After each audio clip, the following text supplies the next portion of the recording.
are actually couches that we use in our real lives at home. This is not a set, people.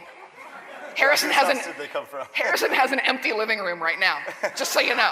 I thought they looked familiar. What the hell? Because this is the first time we've ever done this show, and we're all volunteers. So thanks for joining us. Yeah, thank you. I was quite shocked when I walked in. Like so many people. So many people, and they're kind of attractive. I don't know if you noticed this, but they're pretty beautiful. Just Lights on, everybody looks good. Everybody looks gorgeous. So I was hoping you could tell us a little bit about how you got started in fashion design. First, I was conceived and born. Fantastic. All right. I've been into it since I was a toddler. Mm-hmm. It was just my thing. So what does that look like? What does a toddler being into fashion look like? Well, I would go with grandma and mom to the department stores, and I loved it. I could stay there for hours. Most kids are screaming and crying and wanting to get out, and I just loved being in all of it. Yeah. Did you put together outfits for yourself? As a kid, yeah. That's awesome. Well, I always look at, the thing is, I raced motocross. I played in the mud, but I always had an outfit that was appropriate for the occasion. I didn't go to grandma's in my play clothes and short pants, if you know what I mean. I dressed nice to go to grandma's. Things were pressed. I think that's good. So I still do that today. I believe every day, no matter where you go, could be an opportunity. So I always want to look my best for it. That's fantastic. I think our 3-year-olds could really learn a lot from that. And no, I think it's awesome. And you always look incredible. I always and classify it well as weird, so maybe it won't work for everybody. So, and you are self-taught, is that correct? Yes. Yeah, so how is that as far as working with other designers and being out in the community? What's the difference between a self-taught style fashion designer and somebody who has formal training? Well, I always encourage the kids that I meet and so on, and they always all like, wow, you did this on your own, and I was one of the very lucky ones. I always encourage it in education. What happens if, my hands get broke and I can't use them? Fair enough. What am I going to fall back to? You know what I mean? So I always encourage them. And when you go to school, you learn the skill set, and what I tell them is when you get out of school, forget everything you learned. It's true. Okay. Because techniques are one thing. I can go to school, I always say, I can go to school right now and learn how to play a guitar, or from someone. I'm never going to be a rock star. Right. You can go to school, learn how to sew clothes. You're never going to be a fashion designer. Okay. Not everybody. So everybody is born to do one thing, I believe. This is what I was born to do. Excellent. So I do encourage this school, but it comes from my own memories, my own emotion, Right. my own thoughts. That's where fashion comes from. Clothes come from a textbook. Fair enough. I think that's an interesting distinction. And so, another question it is speaking of textbook questions, but a question that I wanted to ask you is where your inspiration comes from. Music. Music? Yeah. In what way? I don't design off of objects. Like, I love looking at shapes and buildings, but like if you were to put a sculpture in front of me and say, this is your inspiration, it's really not inspiring to me as far as for the design process. Sure. So what I do is, again, it's designed off how I'm feeling at the time. Sometimes I'm pissed, sometimes I'm happy, sometimes I'm a very moody person. When I'm designing, that reflects in my clothes. Therefore, I listen to music and I think about who they're singing about, what they look like, where they're going, what coffee do they drink, do they have a pet, do they have a car, what city, and that's where my creation comes from. Interesting. Okay. Are there through lines? Are there specific things that end up in everything that you do? You do seem to have there is definitely Chaos. a Seth Aaron style. Chaos? Well, yeah, everybody. That's the real key to becoming a designer, and people know you for your clothes. Your clothes should speak for themselves. They should know who did that. Right. When we do a runway show. When I first auditioned for the Project Runway, Tim was there, and the second time he was there, the third time he was there, and the fourth time he was there. And each time he would say, you really have something, but you need to develop this. You need to develop. And it wasn't so technical, because I've always been very technical. It was more developing a voice. Okay. And so the last time I went back and auditioned, I walked in, and he just smiled at me, and he said, "You're ready." And he goes, "I did." He goes, "And I wanted to help you get there, because you don't want to get the opportunity and not be able to finish." And that was his process. So he was a mentor even when I first met him from auditioning, all through my seasons, and still today. That's I still turn to fantastic. him for advice. I think that's a really interesting thing that you're talking about, where you auditioned a number of times, and he actually tried to work with you and develop your talent and your eye and your voice. Yeah, he said you definitely have a talent, and you definitely are meant to do this, but you're not developed enough to win. And when you are, I'll tell you. And I never gave up. I just worked hard.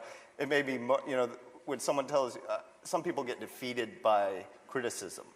I look at it as the most powerful tool in fashion, because I can take one thing out of that criticism and turn it around and improve myself. So every time I finish anything, it's great. It always can be better. Excellent. I think that is a fantastic approach for looking at things. So Worked. worked for me. So when you won the All-Star season, part of your winnings were getting a fashion spread in Marie Claire. Which just came out a couple days ago. Awesome. So it's on the newsstands right now, and you guys can go find it. It's the March issue. It has the Twilight girl on the front. The one that goes, ho, ho, all the time. Oh. What's her name? I actually do not know who you're talking about. I've seen all the movies. I find them fascinating, but that's all I remember. The moody, dark-haired one? That's Kristen it. Stewart. Yeah, so it's a two-page. My first one from season 7, it was a grand spread. All Stars is toned down a little bit because we're already established as designers. Sure. The whole cast was phenomenal. Everyone was competition. But it's more about business now. And I mean, that's ultimately what it's about. Yeah. We've established our style and our name and our brand, and now it's about building that brand to the next level. And so what are the ways that you're working on building that brand? Well, I did, part of the winnings were to create a capsule collection for QVC. And when you think of QVC, or when I thought of QVC, until you get there and you look at their charts and their wills, they're the biggest retailer in the world. Really? Yeah, they're in 10 countries now. They're in China, Germany. And so I saw, and their number one zip code is 90210, their sales. Really? Yeah. Speaking of fantastic, I mean, of course you wouldn't it think is. that. You would think it's spread out amongst. But Beverly Hills shops QVC. That's their number. Oh yeah. And so by winning that, I get to create this. Well, little did I know, or little did they tell me, that it also was my audition and interview to join them. Oh. So I was the fastest sellout in history on them. I sold out in 21 minutes. That's fantastic. We're talking. I sold a dress at Lord & Taylor bought a dress of mine a year ago, and they ordered 200 of them. It took them a month to sell them in New York City. And not because they weren't great dresses, but it's retail. Sure. QVC, 21 minutes, 5,500 garments. Wow. Yeah, that gives you the idea of the magnitude.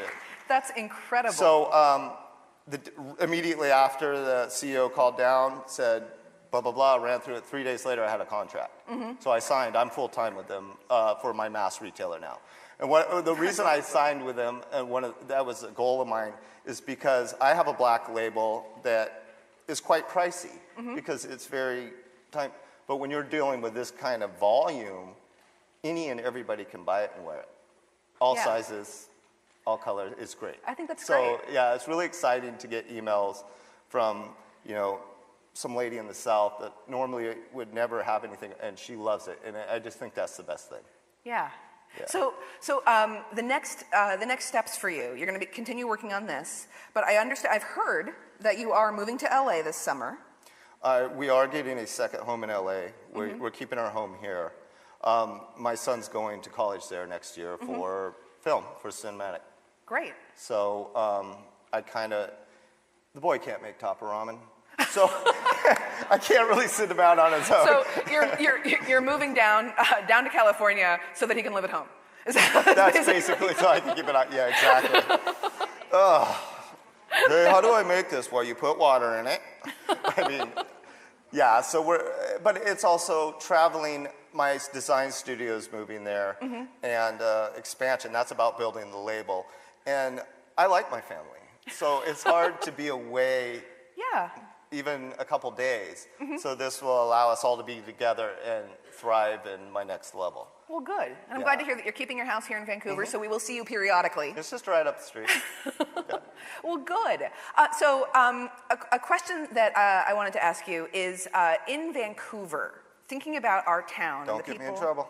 I'm going to, because I got some opinions of my own. I don't know if anybody knew that. But who do you think are the best dressed people in Vancouver? Well, that's a silly question. Well, obviously yourself. No, that's not true. I think the best dressed people actually, here's a clever response, are people that really like themselves and are comfortable in their own skin. And that whether that means dressed in a suit, dressed however they want. Yeah. You know, it's like... They're yelling about shorts because I showed a video where I chastised people who wear shorts, gentlemen who wear shorts in winter. No, I grew up on the beach in San Diego. I wore shorts my whole life. That's totally different. Exactly. When I go to a show, would you go to a show, the theater, dress for the occasion? That's what I mean by everything. Well, we are in the Pacific Northwest. I'm pretty sure that if it's made of fleece, it goes anywhere.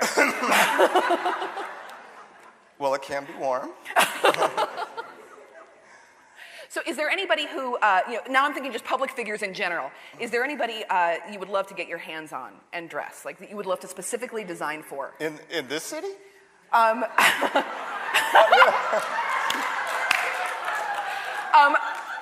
if there is anybody in this city, anybody who we'd like Seth Aaron to put his hands on. That was a poor phrasing choice on my part. But actually, I was thinking just in general, are there public figures who you would just really love to design for?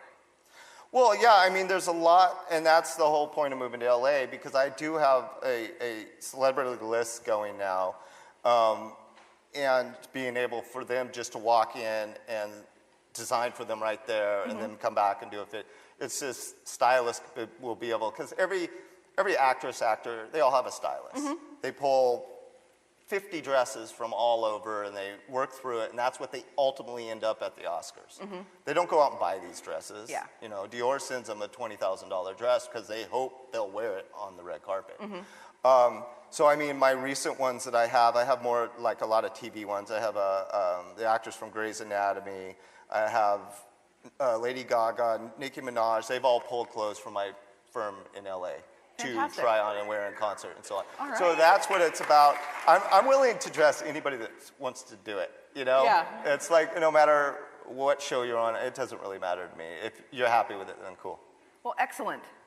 Well, I am really looking forward to seeing what develops. You know, it's very exciting. You're getting started. You're getting a foothold, and it feels like it's just going to be upward from here. Hopefully. Hopefully. I mean, not gonna whatever. Crash and burn. No, doubtful. And I think that everybody in not Vancouver is really excited to see where you go from here, and we're very proud to say that you started here. And well, I am as well. I mean, I consider this home. You know, was just chatting a while ago. It's got a real sense of community. It does. When I'm in New York, it has a real sense of community. Other cities, not so much. So LA, certain pockets like where I'm moving, there's a community, and it's really supports each other. So yeah. Well, you are always, we hope to see you around here a lot, and you're always welcome to come back to Hello Vancouver. That sounds great. And and thank you very much. Everybody, please give Seth Aaron Henderson Thank you, guys. a warm round of applause. Thank you. It's a pleasure.